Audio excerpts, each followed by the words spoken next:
Okay, siyasiboneke bafana sijajane ke eqaleni lokho le video engigcina ukuyiposta bengazathi kutshekatshekile siyasiboneke manje yabo manje ukuthi akusafani qondile ke manje sikushoda nje kancane ukuthi ngiqondise kahle sengiqinisile nalaphakathi ukuze uzokhona ukuthi kuqine kube ukhonkolo yabo mfaphatlasile naphansi nalapha phezulu. Okay, sibone nangapha ungijaji uma ujaji ukuthi ngiyaqondisa noma ngiyagwegwisa kodwa nje uyabona ukuthi akusafani nakule video le engithe ukuyifaka ekuqaleni ebakethi.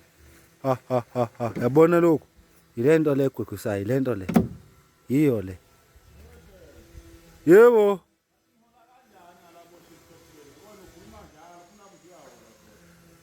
ngabatshengisa nje ndaba noma imali yala TikTok ngakayazi ukuthi idliwa kanjani kodwa khona siyoyidla.